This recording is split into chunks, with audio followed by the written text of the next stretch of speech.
Alors, avant de commencer, on va faire ça.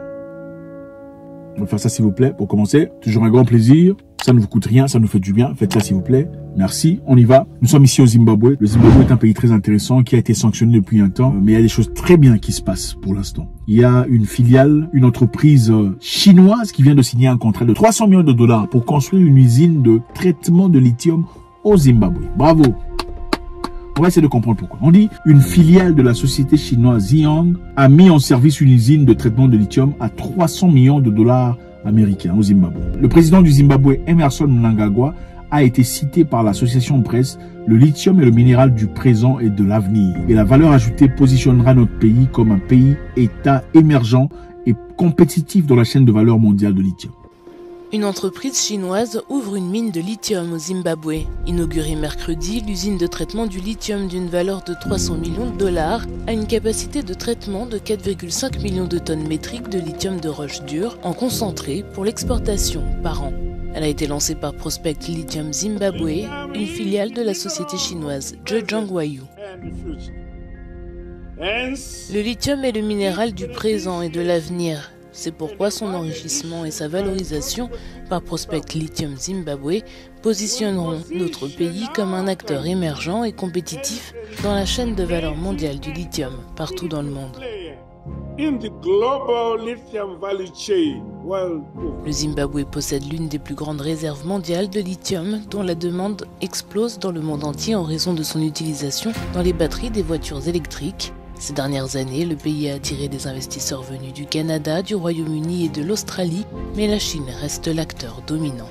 Le Zimbabwe est un pays qui a traversé des moments très difficiles. Pour ceux qui ne savent pas, on va placer la carte ici pour comprendre. Le Zimbabwe a été sujet de beaucoup de sanctions depuis beaucoup d'années. Quand le président Robert Mugabe a décidé de bouter les Anglais hors du Zimbabwe, c'est-à-dire le président Robert Mugabe avait dit assez.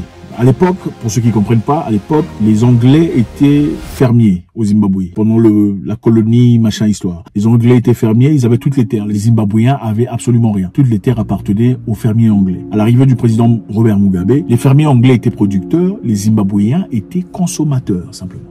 Dans leur propre pays. Le président Robert Mugabe a décidé de changer la donne. Il a pris les terres de force et a remis aux Zimbabwéens. L'Occident n'a pas aimé du tout. On a sanctionné le Zimbabwe. On a appauvri le pays, c'est-à-dire on a empêché le Zimbabwe d'exporter, empêché d'importer, empêché de trader, empêché de faire quoi que ce soit. Évidemment, en faisant ça, ce n'est pas le président de la République que vous punissez, c'est le peuple que vous punissez. Ainsi, l'exode rural, l'exode international, les Zimbabwéens partant de l'Afrique du Sud, partant d'ailleurs pour aller chercher une vie meilleure. À l'arrivée du président Mnangagwa, qui est un nouveau président, beaucoup de gens s'attendaient à ce que les sanctions soient enlevées. Parce qu'on disait qu'on sanctionnait le Zimbabwe à cause du président Mugabe. Le président Mugabe était parti depuis longtemps, il n'existe plus. Mais les sanctions sont toujours là. Mais on a aussi compris que ces gens s'attendaient à ce que la présence du nouveau président, qui soit un oui chef, oui chef, oui chef. Il n'a pas été. On l'a récemment demandé, qu'est-ce qu'il pense des papa, est-ce qu'il va, tout ça. Il a refusé. Comme on a réalisé que c'était quelqu'un de fort, qui voulait en effet travailler pour son peuple, on a dit bon, on va garder les sanctions. Bon, évidemment, quand on vous sanctionne, on ne veut pas de vous. Qu'est-ce que vous faites? Vous allez chercher des gens qui apparemment veulent de vous. Malgré les sanctions, je dois vous rappeler, les Anglais sont venus une fois au Zimbabwe parce qu'ils avaient découvert la présence du lithium pour demander comment travailler avec le Zimbabwe pour acheter le lithium brut. Le président Mnangagwa a dit non.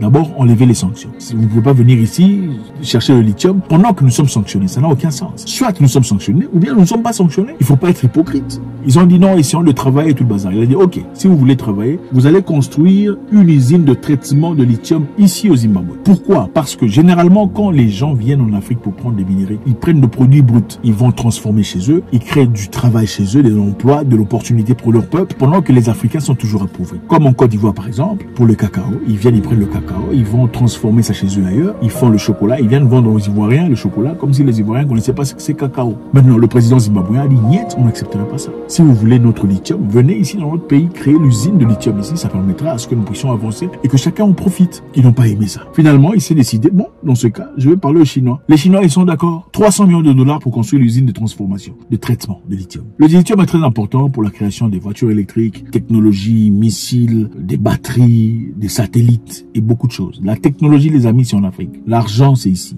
Les richesses, c'est nous. On nous donne l'impression que nous sommes pauvres, nous avons besoin d'aide, c'est pas vrai. Absolument pas. Il suffit d'être assez têtu et assez intelligent, outillé pour comprendre que nous sommes les plus riches du monde. En 2022, le Zimbabwe a imposé une interdiction d'exporter le lithium brut de ses mines pour tirer parti de la demande mondiale et des prix croissants du composant clé des batteries des véhicules électriques. Ils ont refusé de faire ça. Le gouvernement zimbabwéen vise à fournir 20% de demande mondiale de lithium, une fois que toutes les ressources de lithium du pays auront été pleinement utilisées, selon North Africa. C'est incroyable, mais pendant ce temps, il faut voir comment les Zimbabwéens vivent dans des conditions très difficiles. Même en Afrique du Sud, on les aime pas beaucoup. Mais ils sont les gens les plus lettrés d'Afrique, les Zimbabwéens. Ils font l'école comme personne. L'ex-président Robert Mugabe a eu, je sais pas, 5 degrees ou 5 masters.